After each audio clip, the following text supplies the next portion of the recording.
할렐루야. 우리 인사하실 때 성령께서 당신과 함께 하십니다. 네, 성령께서 우리와 함께 하시는 줄 믿습니다. 이 시간에 우리 민수기 5장 말씀을 근거로 해서 부정한 사람들을 향한 하나님의 마음이라는 제목으로 은혜를 나누기를 원합니다. 여러분, 지난주 전도 출정 예배 은혜스럽게 들으셨나요? 할렐루야. 예, 아멘도 나오시고 웃으시기도 하시고, 예.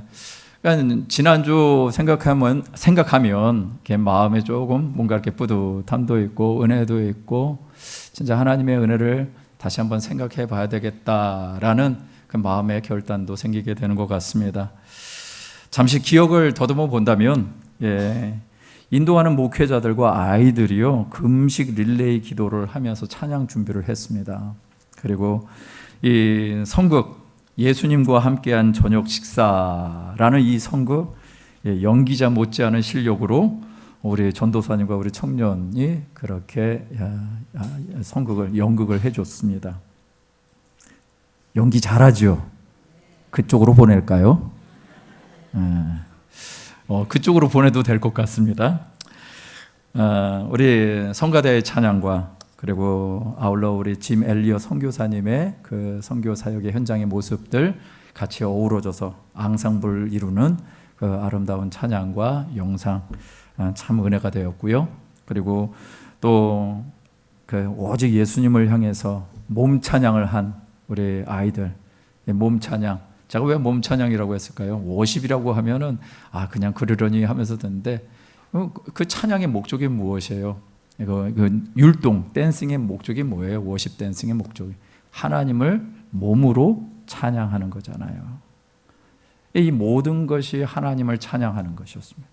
연극을 하든 성가대를 하든 몸으로 찬양을, 무엇을 하든 댄싱을 하든 이게 다 하나님을 높여드리는 것이고 예수 그리스도께 집중되어지는 것이죠. 이것이 진짜 예배인 것이죠. 여러분들 지금 여러 가지 염려와 근심이 많으시죠? 내가 뭔가를 해야 되겠다라는 생각도 들고, 뭔가를 하지 않으면 안 되어지는데 내가 여기에 와 앉아있다라는 생각이 드시는 분도 아마 있을 거예요. 근데 그런 생각들을 좀 내려놓으시고 정말 주님께 집중하시면 어떨까요? 여러분, 그런 예배를 드리시기를 주님의 이름으로 축원드립니다. 자, 그런 예배를 드린 이유가 무엇이었을까? 이건 새생명 축제나 새생명 열린 예배 이런 때 할 수 있을 만한 행사를 그렇게 미리 한 이유에 대해서 제가 말씀을 드렸죠. 그것은 무엇이냐? 이건 새 가족들이 먼저 받을 은혜가 아니라 우리가 먼저 믿는 우리가 은혜를 받아야 된다라고 말씀을 드렸어요. 먼저 믿는 우리가 은혜를 받아야죠. 우리가 왜 전도라고 하는 이 의무로 변해버린 이것들을 왜 우리가 해야 되는가? 라는 것을 우리가 스스로 생각하지 않고 전도하는 날이니까는 전도해야 돼, 이렇게 가면 안 된다라는 것이죠. 왜? 그렇게 해봤자 데리고 오면은 그날치기, 당일치기밖에 더 되겠습니까? 제가 너무 신랄하게 얘기했나요? 왜요? 많이 해봤잖아요. 우리 전도를 왜 해야 되는지를 모르는 상태에서 전도를 하면 그거는 또다시 일로 전락하는 거죠.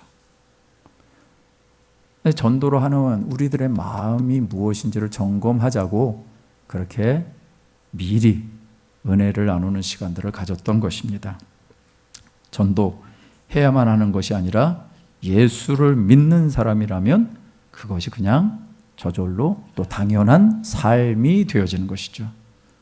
지난 시간에 우리 짐 엘리어 선교사님의 그 비행기 타고 내려가지고 이제는 이 부족에게 복음을 전할 수 있겠다라고 싶었는데 내리자마자 죽어버렸네.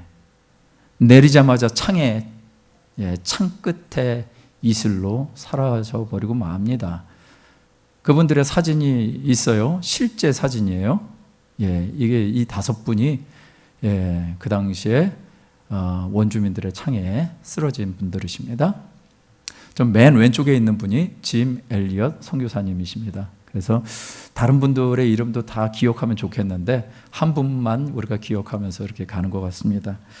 자, 짐 엘리엇 선교사님과 또 그의 선교 동역자들처럼 이 목숨까지 이룰 수 있는 것이 전도다라는 것이죠. 우리는 선교라는 말을 쓰지만 선교나 전도나, 전도는 우리 가까이 있는 분들에게, 선교는 민족을 초월해서 나라를 초월해서 하는 사역이 선교죠. 결과적으로 둘 다 하는 것이 무엇입니까? 예수님을 전하는 거죠. 예수님을 전하는 것이 목적인 삶, 그런 삶을 살아가는 것, 이렇게 선교적인 또 순교적인 삶을 살아가는 것을 봅니다. 왜 그럴까요? 하나님이 원하시니까. 하나님이 한 영혼이라도 구원하기를 원하시니까. 예수님을 믿어 구원을 받았다면 과연 우리는 그러면 어떻게 살 것인가? 예수님을 믿어서 우리가 먼저 구원을 받았다면 과연 어떻게 살 것인가? 이것을 한번 다시 돌아보면서 우리의 마음을 주께 향하는 시간, 지난 시간에 가진 줄 믿습니다. 자, 그런 기억들을 한번 더듬으면서 오늘 이 말씀을 함께 나누기를 원합니다. 민수기 5장 말씀, 이어지는 말씀을 통해서 우리가 좀 같이 연장해서 한번 생각해 보기를 원합니다. 민수기 1장부터 4장까지의 말씀 우리가 봤습니다. 근데 1장부터 4장까지의 말씀은 하나님의 백성, 야곱의 자손들을 하나님의 백성 삼아주시고, 그리고 그들에게 진영을 허락해 주고 인구를 계수하게 하셔서 20세 이상 전쟁에 나갈 사람들을 계수하게 하시고 그들을 진영을 편성합니다. 그래서 성막 중심에, 회막 중심에 진영을 편성하게 하고 군대로서의 모습을 갖추게 합니다. 아울러서 레위 사람들을 세워서 영적인 진영도, 회막에서 봉사할 자들을 영적인 진영으로 삼으셔서 세워 나가십니다.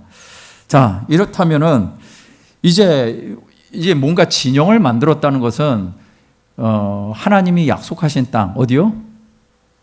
가나안 땅을 향해서. 여러분 저 얘기 생각하시면서 듣고 계시는 거죠 지금? 예, 생각하시면서 들으셔야 됩니다. 예, 이제 어디로 가요? 가나안 땅. 이제 하나님이 약속하신, 아브라함 조상에게 약속하셨던 그 가나안 땅을 이제 이스라엘 백성들이 200만 이상, 거의 300만 이상도 됐을 것이다라고 얘기하는 그런 민족이 돼가지고 이제 가나안 땅으로 가기 전에 하나님이 진영을 편성하셨다라는 얘기는 이제 뭐만 하면 돼요? 나가서 전진하고 이제 싸우면 될 거 아니에요. 근데 싸우기 전에 하나님이 주신 말씀이에요. 아니 뭔가 이렇게 준비하고, 아니 각계 전투를 하든 제식 훈련을 하든 군사 훈련을 하든 뭔가 훈련을 했다라는 그런 내용이 나와야 되는데, 오늘 저와 여러분들이 읽은 5장의 말씀은 그런 내용과 전혀 거리가 멉니다. 저와 여러분들이 읽은 성경 말씀의 그 소제목이 뭐라고 써 있을까요? 예, 부정한 사람의 처리라고 나옵니다. 자, 이 부정한 사람의 처리에 관한 내용을 나와요. 본문에 말씀해 주시는 하나님의 진정한 의중이 무엇인지, 그분의 뜻이 이루어지는 삶을 사시는 저와 여러분 되시기를 주님의 이름으로 축원드립니다. 두 가지 말씀드리겠습니다. 첫 번째는요, 부정한 것을 내 안에서 내보내라 라는 것입니다. 하나님은요 모세에게 말씀하십니다. 민수기 5장 2절 말씀해 보니까 이스라엘 자손에게 명하여 모든 나병 환자와 유출증 있는 자, 주검으로 부정하게 된 자들을 다 진영 밖으로 내보내라 라고 얘기를 하시는 거예요. 여러분 이 요구의 내용이 조금 궁금증을 일으키게 만듭니다. 더더군다나 이게 지금 이 시점이면 이런 내용을 하실 타이밍이 아닌 것 같은 거예요. 그런데 하나님이 우리의 생각과는 다른 부분에 있어서의 말씀을 점검하십니다. 그것은 나병 환자, 유출병자, 주검으로 부정하게 된 자를 진영 밖으로 내보내라라고 얘기를 하시는 거예요. 그 얘기의 내용이 좀 우리가 생각할 때, 아이고 하나님 참 매몰차시네 라는 생각을 할 수도 있지 않을까요? 아유 하나님 좀 이렇게 얘기하면 안 되지? 예, 하나님이 이게 없으시다. 뭐 이렇게 생각할 수도 있을 것 같습니다. 여러분, 나병 환자 자기가 걸리고 싶어서 걸렸을까요? 유출병자는요? 예, 역시 마찬가지일 것입니다. 이 주검으로 부정하게 된 자, 물론 죽은 짐승을 만졌기 때문에 그러긴 하지만 혹여 사랑하는 이의 주검이 있을 때는 어떻게 하라는 것일까요? 여러 가지 생각이 듭니다. 그래서 인간적인 눈으로 보면요, 병든 것도 서러운데 하나님 어떻게 그렇게 하실 수 있을까요? 라고 반감이 들기까지도 하는 말씀이 바로 이 말씀인 것이에요. 이 말씀을 불신자들 본다면 어떻게 생각하겠습니까? 하나님을 그렇지 않아도 하나님을 부인하고 하나님의 존재가 없을 거라고 얘기하는 사람들에게 이 말씀은 십중팔구 비난거리가 될 것입니다. 왜? 저와 여러분들이 사는 세상은 인권이라는 이름으로 인간의 권리를 너무 중요하게 여기거든요. 그런데 하나님은 그들을 부정하다라고 말씀하셨어요. 그리고 진영 밖으로 내보내라고 말씀하셨어요. 왜 그리하셨을까? 말씀에서 우리가 답을 찾자고요. 민수기 5장 3절 말씀입니다. 이 말씀 함께 읽어보겠습니다. 시작. 남녀를 막론하고 다 진영 밖으로 내보내어 그들이 진영을 더럽히게 하지 말라. 내가 그 진영 가운데에 거하느니라 하시매 라고 말씀하고 있습니다. 오늘 이 말씀 가운데 보니까 이유가 두 가지가 보이는 것 같습니다. 첫 번째 이유는 무엇이죠? 그들이 진영을 더럽히게 하지 말라라는 것이고, 두 번째 이유는요, 누가 거기에 계신다? 하나님이 거기에 계시니까. 하나님이 계시니까. 여러분, 저와 여러분들이 있는 이곳에 하나님이 계십니까? 할렐루야! 여러분들이 믿음으로 선포하면 그 믿음이 우리의 영적인 능력을 발동시키는 줄 믿습니다. 하나님 계십니다. 하나님이 계십니다. 다만 그것이 우리의 생각과 우리의 뜻과는 조금 다를 때가 너무나 많아서 그렇죠. 하나님이 계십니다. 자, 하나님이 이스라엘 전체를 보십니다. 병든 자만 보시는 것이 아니라 이 병든 자로 인하여 어떤 일이 벌어지는가를 걱정하시고 계시나요? 그것이 진영 전체를 어떻게 한다? 더럽히게 한다라는 것입니다. 여러분, 한 번 더 생각해 볼 것이 이것입니다. 나병 환자 지금은 어떤가요? 예, 지금은. 여러분, 옛날에 저도 이제 뭐 나병 환자분을 이렇게 본 적이 있었고, 소록도에도 가보지는 않고요, 녹동항에만 있었어요. 그래서 저기가 소록도다라고 하는 것은 이제 들어본 적은 있지만 실질적으로 가본 적은 없었습니다. 그런데 여러분, 나병 환자 하면 생각나는 그 옛날 말 있지 않나요? 예, 어린애들 뭐 간을 먹으면 낫는다, 이런 얘기 들어보신 적 있어요? 예. 그래가지고 뭐 아주 험악한 얘기들이 돌았습니다. 그래서 뭐 어떻게 해가지고 간을 빼먹는다. 그래서 낳으려고 저러니까 저런 인간들은 조심해야 된다. 이런 말도 안 되는 루머가 퍼져서 이 거짓이 퍼지면서 결국은 이 우리나라의 모든 나병 환자들은 다 격리 수용되어져서 소록도로 쫓겨나게 되죠. 그게 원인이었는지 모르지만 어쨌거나 이 나병 환자는 굉장히 안 좋은 병으로 인식되어졌고, 또 그럴 수밖에 없는 이유가 그게 사람들에게 전가가 되어지기 때문에 그랬었죠. 그런데 지금은 어떤가요? 오늘날. 여러분, 오늘날은 이 병의 원인을 발견한 사람의 이름을 따서 한센병이라고 하죠. 근데 이 한센병은 치료가 될까요? 안 될까요? 치료가 100% 가까이 된다고 합니다. 그러니까 이거는 이제 못 고칠 병이 아니에요. 그렇다면은 성경의 말씀과 오늘 이 말씀은 이건 좀 다른 부분이 있지 않나요? 그러면 이런 것은 이제 해결될 수 있으니까 오늘날 적용할 필요 없으니까 지워버리면 될까요? 이거 오늘날 이거 해당되는 상황이 아닌데 지워버리면 되는 거 아닌가요? 지워버릴 수 없는 거 여러분들은 그냥 암묵적으로 동의하시죠. 아니, 목사님 저렇게 얘기하는 거니까 있어야 될 것 같아 하는 그런 표정들을 하고 계세요. 진짜 있어야 될까요? 네, 진짜 있어야 되는 거예요. 왜? 하나님이 이 말씀을 주시는데 뭔가 이유가 있으니까. 하나님의 의중이 무엇일까요? 인간을 매몰차게 쫓아내버리는 것, 그것이 하나님의 목적일까요? 그것도 영원히? 아니죠. 여러분, 여기에 있는 것이 문제가 있죠. 어떤 문제가 있을까요? 전염시키는 것입니다. 번지게 하는 거예요. 원래 그들의 모습이 아닌 다른 모습으로 바꿔놓더라라는 거예요. 모든 것이 다. 바로 죽음을 또 번지게 하는 것입니다. 요즘에 아프리카 돼지 열병인가요? 이것 때문에 난리가 났죠. 그래서 지금 양동가에서는 정말 금지옥엽 같은, 애기도 아니지만 자기가 키워놓은 그 돼지를 살 처분하는 걸 보면서 이게 농장주들이 피눈물을 흘린다. 근데 그럴 수밖에 없는 이유가 보니까 이게 고병원성 바이러스인데 치사율이 100%랍니다. 근데 그게 전염성이 또 있는 거예요. 그러니 한쪽에서 발병하면은 거기에 있는 돼지는 다 감염이 됐고 죽을 날만 기다리는 돼지들이 된 거예요. 그러니 그걸로 끝나면 상관이 없는데 문제는 그게 번져버리는 거죠. 그러니까 그렇게 할 수밖에 없다라고 얘기를 하는 것입니다. 여러분, 오늘 성경 말씀이 말하고 있는 것은 인간의 권리, 안 됐다 이런 정도의 얘기가 아니라 그것 때문에 모든 민족 진영 자체가 망가질 수 있고 죽을 수 있다라는 것이었습니다.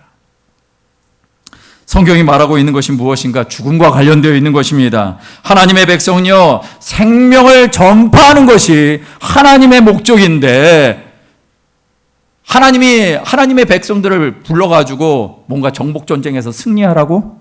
이게 결국 목적일까요?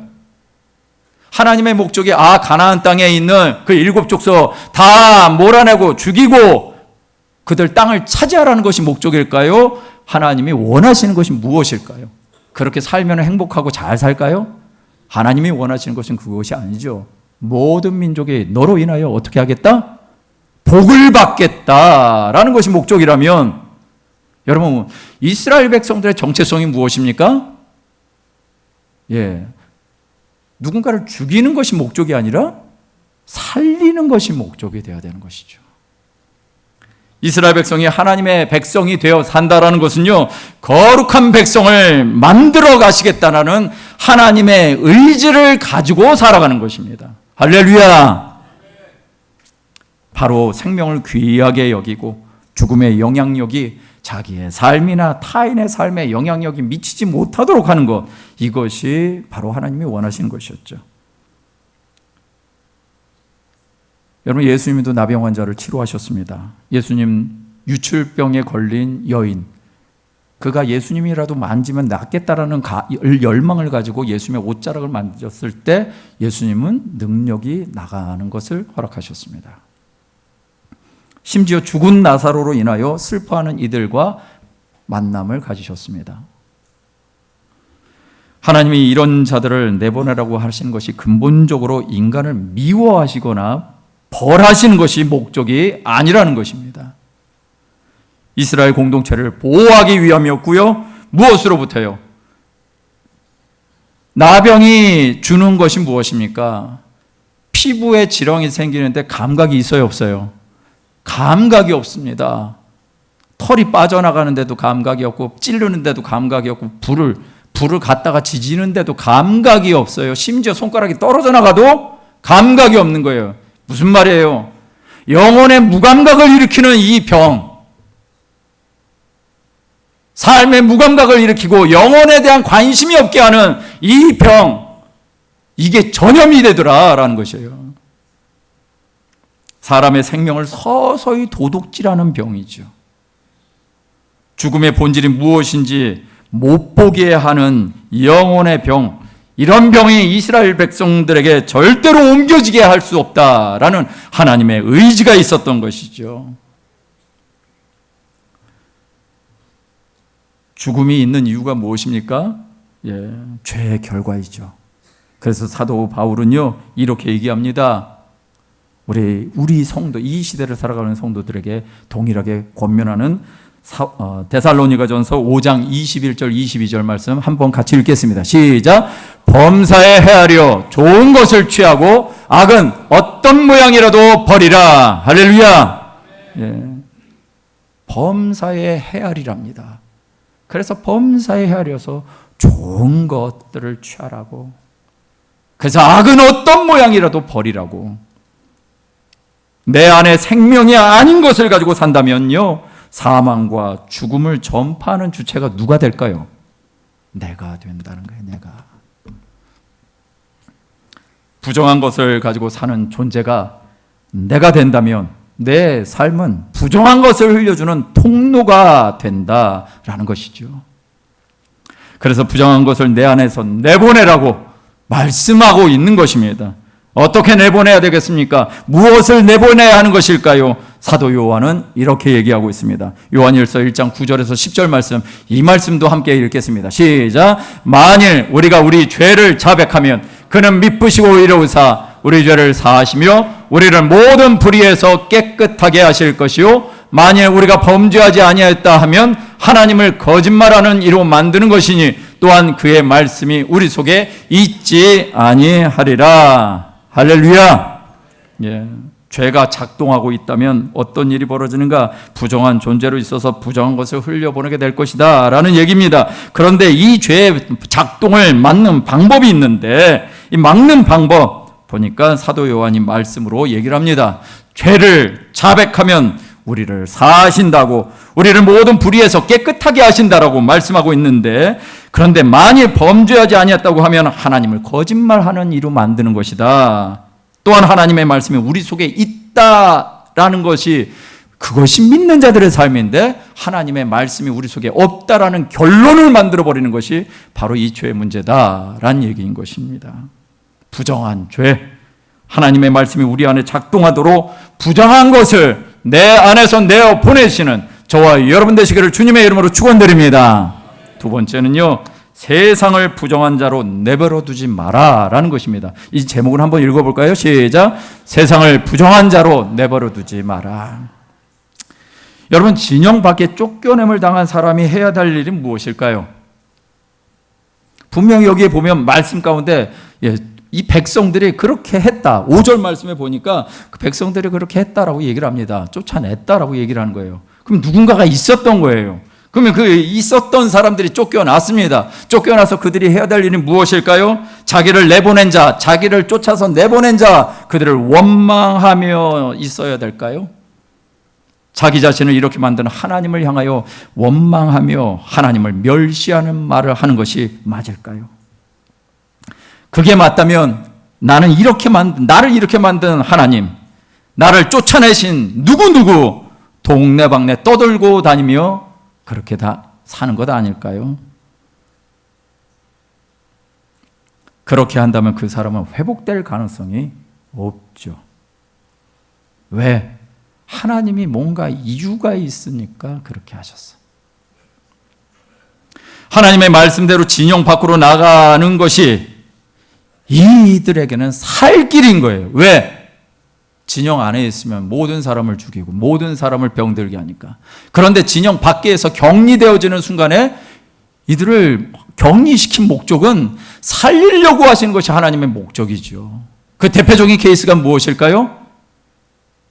미리암이었던 것입니다. 모세, 하나님의 인도하심 가운데 종으로 쓰임 바가 됐고 민족을 이끌어 갑니다. 그런데 그러다 보니까 아내가 십보라, 아내가 먼저 죽습니다. 그리고 구스 여인이라는 에디오피아, 지금으로 말하면 에디오피아 정도 되는 것 같습니다. 그 에디오피아 여인을 취한 것으로 인해서 미리암이 신랄하게 비난을 합니다. 왜 비난하는지 모르겠어요. 그런데 거기에서 그래, 하나님이 너에게만 말하냐? 나에게도 말한다. 그러면서 모세를 비난합니다. 자, 그랬더니 모세가 해야 될 일은 무엇일까요? 아니, 누나가 어떻게 나한테 그럴 수 있어? 라고 해야 되는데, 모세가 하는 것은 엎드리는 겁니다. 그리고 하나님 앞에 구합니다. 그랬더니 누가 개입하실까요? 하나님이 개입하셔서 너희 세 사람 이리 와.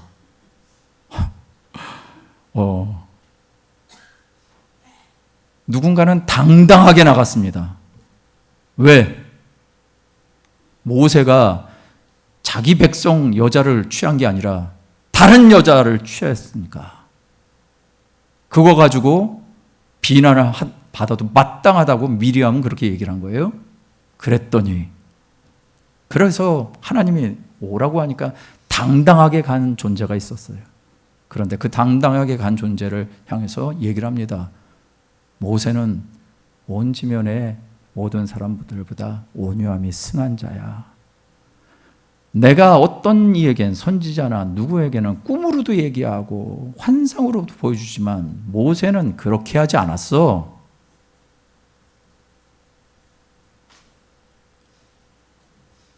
모세에게는 하나님이 직접 말씀하신 거죠. 그러고 나서 결국은 미리암이 갑자기 몸이 허옇게 변하는 것입니다. 뭐가 피었어요? 문둥이병이 피운 거예요. 그것을 보고 형이 놀랍니다. 아론이 막 놀래가지고 모세 보러 간청합니다. 이거 고쳐달라고, 거두어달라고. 모세가 어떻게 해요? 거참 쌤통이다 그랬을까요? 모세가 또 그 얘기를 듣고 참 속도 없어. 하나님 앞에 쪼르르 가가지고 하나님 우리 누나 구해주세요. 근데 하나님이 들으셔요. 그래, 고쳐줄 거야. 그 대신 진영 밖에 일주일 동안 있으라고 명령을 하시죠. 진영 바깥으로 내보내버리시죠. 진영 바깥으로 내보내신 이유가 뭐예요? 다시 고쳐주시려고. 다시 고쳐주시려고.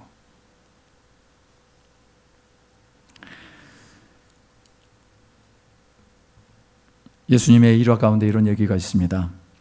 예수님이 직접 나병 환자를 만나시고 한 나병 환자가 예수님께 와서 무릎 꿇게 됩니다. 마가복음 1장 40절에서 42절 말씀을 보니까 이 나병 환자가 예수께 와서 무릎 꿇고 엎드려 간구합니다. 원하시면 저를 깨끗하게 하실 수 있습니다. 그랬더니 예수님께서 불쌍히 여기셔서 그 몸에 손을 대셨어요. 여러분, 그 몸에 손 댄다는 게 이게 쉬운 얘기예요? 안 되는 얘기예요. 왜? 모세 율법에 이미 나왔고 하나님이 이런 사람들을 내보내라고 그랬고 이런 사람들을 만지면 네가 부정해. 그래 버리니 어떻게 만져요? 근데 예수님이 만지는 거예요. 왜? 당신이 대신 부정해지시는 거예요. 당신이 대신 부정해지셔서 내가 너의 부정을 치료하겠다라는 것입니다.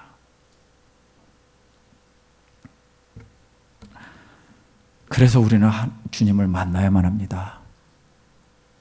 오늘 살아가는 저와 여러분들의 삶이 어떤 삶일까요? 안타깝게도 저와 여러분들은 예수님이 필요합니다. 예수님이 필요한 존재라는 거 믿으십니까? 예수님이 필요하면 그러면 예수님이 필요한 존재는 어떤 존재예요?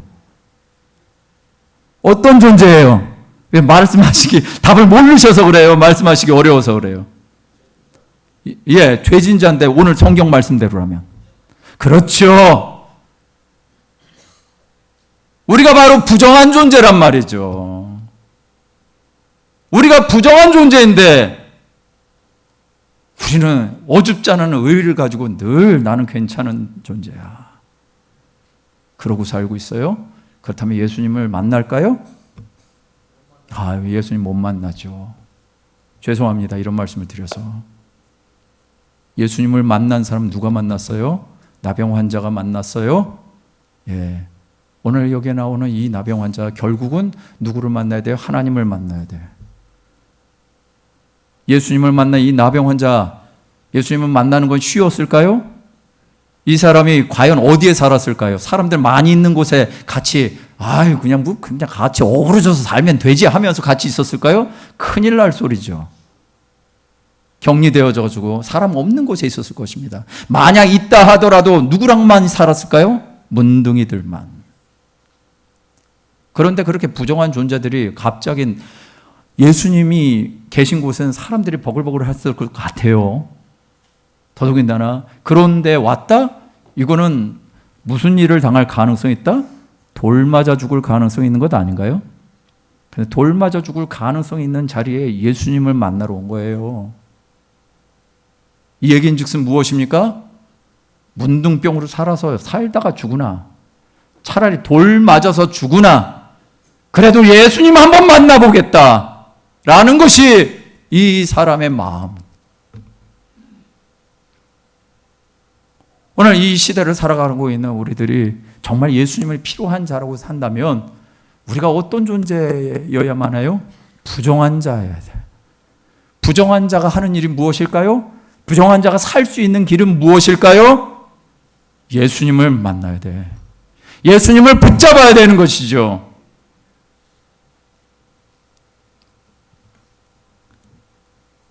예수님을 붙잡았더니 어떤 일이 벌어져요?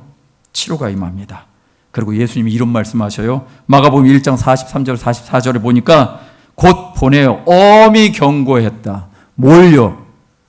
삼가 아무에게도 아무 말도 하지 말고 가서 네 몸을 제사장에게 보이고 내가 깨끗하게 되었으니 모세가 명한 것을 드려 그들에게 입증하라.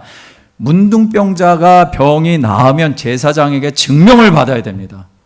예수님이 지금 구약에 있는 말씀을 인정했다, 인정하지 않았다? 인정하셨어요. 예수님이 하나님이 모세에게 준 그 말씀을 동일하게 인정하셨어요. 구약에 있는 말씀을 폐하라고 주신 게 아니라요. 인정하시면서도 뭔가를 요구를 하셨어요. 아무에게도 말하지 마라라고 얘기했어요. 그랬더니 그 다음에 어떤 일이 벌어지는가? 45절에 이런 일이 벌어집니다. 45절 말씀에 그러나 그 사람이 나가서 이 일을 많이 전파하여 널리 퍼지게 하니 그러므로 예수께서 다시는 드러나게 동네 들어가지 못하시고 오직 바깥 한적한 곳에 계셨으나 사방에서 사람들이 그에게로 나오더라. 여러분, 예수님이 엄히 경계하시면서 말하지 마, 아무에게도 말하지 말라 했는데 이가 한 이 모습이 무엇이에요? 사람이 나가서 이 일을 많이 전파해 널리 전파했다라고 얘기를 합니다. 여러분, 부정한 자, 나병 환자, 유출병자, 죽음에 손을 내어줘서 부정하게 되어진 자, 이 모든 사람들이 지금 바로 이 나병 환자로 대표되어지는데, 나병 환자가, 부정한 자가 예수님을 만나면 어떤 일이 벌어져요? 진짜 치료가 임한다. 그 치료가 임하는 것은 자기에게만 머물러 있는 것이 아니라 누군가에게 전하게 되어 있는 거죠. 저와 여러분들이 정말 예수님을 만나셨습니까? 할렐루야! 저와 여러분들이 예수님을 만나셨습니까? 그러면 예수님을 만날 수밖에 없는 존재는 누구다? 부정한 자예요. 그 부정한 내가 주님을 만나서 부정이 정함으로 바뀌었으니 그것이 행복 아닌가요? 그것이 진짜 기쁨 아닌가요? 그냥 그런 기쁨이 있으니까 우리의 삶에 어떻게 될까요? 네, 이렇게 넘쳐나는 겁니다. 이런 삶을 살아가는 것입니다. 하나님의 은혜로 치료된 사람, 하는 일이 무엇인가? 이 사람이, 이 부정한 존재였던 이 사람이 누구를 찾아갔을까요? 물론 성한 사람들을 찾아갔을 것입니다. 누구를 찾아갔을까요? 나랑 똑같은 자, 부정한 존재였던 자들을 향해서 내가 그들을 찾아서 다니지 않았을까요? 너도 나랑 똑같잖아. 근데 너도 주님 만나면 나처럼 돼. 부정한 존재에서 사람들의 손가락질을 받고 사람들에게 외면을 당하고 사람들에게 무시를 당했던 그런 존재가, 그리고 죽음을 기다려야만 하는 존재가 이렇게 돼 라는 것을 누구에게 말했을까요? 자기랑 똑같은 존재들에게 찾아가면서 말하지 않았을까요?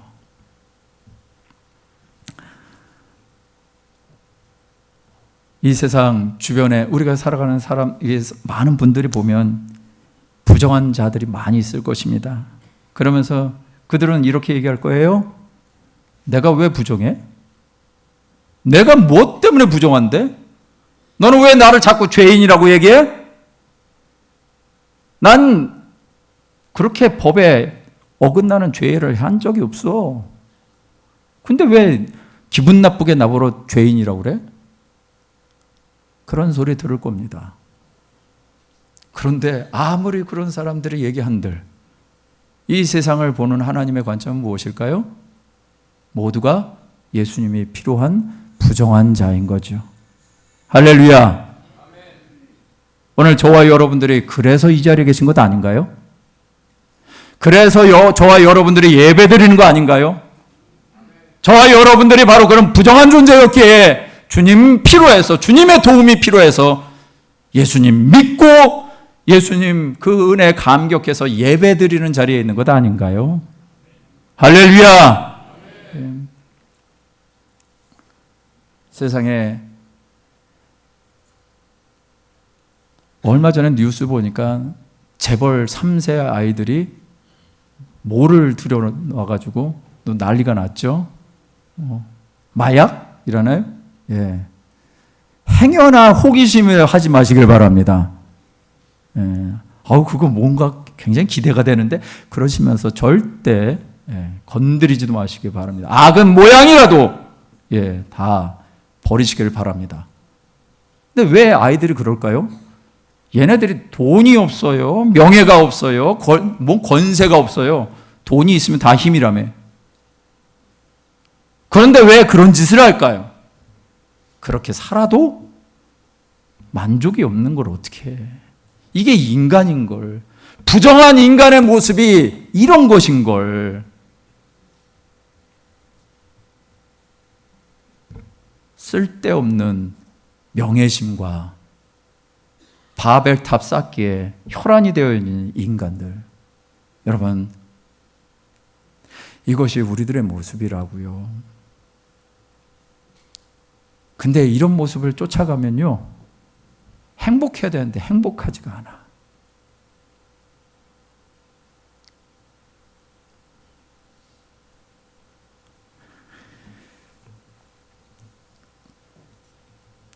이 세상이 부정한 세상입니다. 그런데 이 세상을 부정한 자로 내버려 두시는 것, 하나님이 원하시는 것은 아닐 겁니다. 저와 여러분들이 이 부정한 세상을 그냥 내버려 두지 마시고 부정한 자로 살아가는 것이 행복이 아닌 것을 여러분들이 알려주시면 어떨까요? 그렇게 살아도 영혼의 만족이 없고 진짜 행복이 무엇인지 발견할 수가 없었다고. 그런데 정말 주님 만나니까 절체절명의 순간에 주님만 의지할 수밖에 없었는데 주님의 도움을 받으니까 내 영혼에 병이 낫는 것보다 더 좋은 내 영혼의 치료가 임하게 됐고, 그 영혼의 치료가 임하기에 내가 이 땅 가운데 살아가면서 감사와 감격이 있고 그것 때문에 부정한 자들을 향해서 나아갈 수 있는 존재가 됐다라고 고백하시면 어떨까요?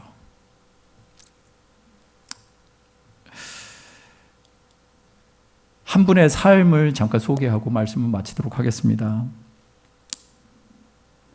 어느 교회에 이 간증이에요. 되게 여자분 간증이신데 이경아 성도님이시라고. 이분이 그 간증문을 이렇게 시작해요. 자기 중학교 때 무당 엄마를 둔 친구 집에 놀러 갔다가 갑자기 점을 봐주겠다 그래서 그러라고 했답니다. 그런데 이 친구 엄마, 이 무당 엄마가 너는 18에서 19살, 28에서 29살, 38에서 39살이 가장 재수가 없는 나이야. 그래 버린 거예요. 그러면서 구술해서 풀어주지 않으면 젊은 나이에 자살할 팔자다. 아이고, 아무리 점괘가 그렇게 나와도 친구, 딸내미 친구인데 그런 얘기를 해버렸어요. 그러면서 네 엄마 데리고 와 구타라고 그랬는데 그 말을 이제 무시했다고 합니다. 근데 무시했다고 무시가 되어질까요? 한 번 저주스러운 말을 들었는데 무시가 될까요? 안 되는 거예요. 그러니 자살할 팔자라는 말이 계속해서 떠돌아다니는 거예요. 그래서 결국 때로는 자살하고 싶다는 생각이 들게 됐고요. 욕조물을 틀어놓고 어떻게 해볼까? 그런 생각도 했다고. 그러면서 점점 자기는 폐쇄적인 인간이 되어갔다고 그런 얘기를 하는 것입니다. 그러면서 늘 자기는 혼자였습니다. 나는 이렇게 무너지는 나약한 존재인가? 마음은 점점 우울해져서 결국 극단적인 선택을 한 번 했습니다. 라고요. 그리고 사람도 음식도 끊고 폐인으로 살기 시작했습니다. 그러던 어느 날 참다 못한 엄마, 자기 엄마가 어느 교회 다니는 분을 데리고 온 거예요. 이제 언니라고 소개하고 있는데 이 언니가 복음을 열정적으로 전했답니다. 근데 그게 들어왔을까요? 잘 안 들어왔죠. 잘 안 들어오니까 뭐 이게 뜬구름 소리 하냐 하면 그냥 한 귀로 듣고 한 귀로 흘려버리고 말았는데 어느 날 어느 순간에 갑자기 어떤 말씀이 확 들어와서 자기 인생의 송두리째 바뀌었다라는 거예요. 근데 그 말씀 무엇이냐면 요한복음 13장 2절 말씀인데 말씀의 내용이 이거예요. 마귀가 벌써 시몬의 아들 가롯 유다에게 예수를 팔려는 생각을 넣었더니 라는 말이었던 거예요. 뭐지? 생각을 넣었다고? 너무나 큰 충격을 받은 그는 바로 그게 너무 충격이어가지고 마귀가 사람에게 생각을 넣었다고 하면서 그 언니를 따라서 그럼 어떻게 해야 될 것이냐라고 했었을 때 예수님의 부활에 대한 말씀을 같이 나누게 됐다고. 예수님의 부활, 예수님의 부활이 진짜구나라는 것을 느끼기 시작했다는 거예요. 그래서 어느 날 우연히 또 책을 봤는데 그 책은 리 스트로벨 기자가 쓴 책이었습니다. 근데 그 기자가 왜 그 책을 썼냐? 자기 아내가 교회를 다니는 것이 너무 못마땅한 거예요. 그래서 어느 날 아내 때문에 교회를 갔는데 말도 안 되는 소리 짓거리고 있거든. 그게 뭘까요? 예수님의 부활. 그 부활, 저거 내가 파헤쳐서 거짓으로 만들어 볼 거야. 내가 증명해낼 거야. 해가지고 2년을 공부합니다. 2년을 역사적으로 공부하고 과학적으로 공부했는데 하면 할수록 어떤 일이 벌어졌을까? 이분이 믿어버린 거예요. 그 책을 이 여인도 읽으면서 그래, 부활은 진짜야. 진짜야. 그러면서 얘기하는 것이 전능자 앞에 서니 내 모습이 보였습니다. 네. 그리고 이분의 삶의 변화를 이렇게 소개하고 있는데요. 성경책 한 권만 놔두고 자기가 갖고 있는 1000권의 책을 갖다 버렸대요. TV도 없애고. 할렐루야. 예, TV 없애시길 주님의 이름으로 축복합니다. 네. 거의 불가능하다는 이렇게 반응을 보이시네요. 예. 한번 애써봐 주시길 바랍니다. 그리고 나서 이분이 교회에서 형제를 만나서 결혼을 하게 됐고 과일 가게를 했는데 이 과일 가게 그저 과일 정말 좋은 과일만 갖다 놓겠다라는 생각으로 충실하게 했는데 이게 소문이 나버렸네.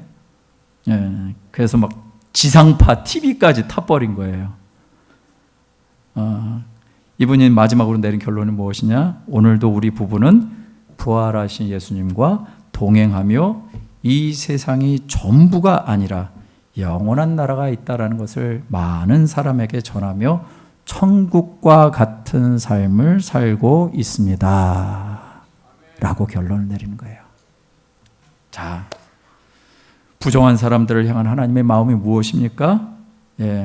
하나님의 말씀은 굉장히 단호해 보입니다. 그러나 하나님이 원하시는 것이 무엇일까요? 사람들을 무감각하게 만드는 영혼의 병, 사람의 생명을 서서히 도둑질하는 그 영혼의 병, 죽음의 본질이 못되게 하는 이 본질이 못되게 하는 이 영혼의 병을 이스라엘 백성들에게 절대로 옮기지 않겠다라는 것이 하나님의 의지였고요.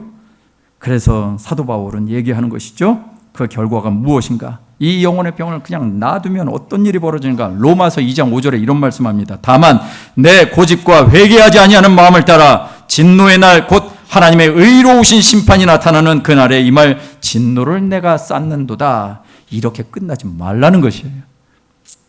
이제 우리가 해야 될 일은 무엇인가요? 예수님이 마태복음 22장 37절에서 40절 말씀이 있습니다. 이 말씀은 저와 여러분들 너무나 잘 아는 말씀인데 한번 같이 읽겠습니다. 시작.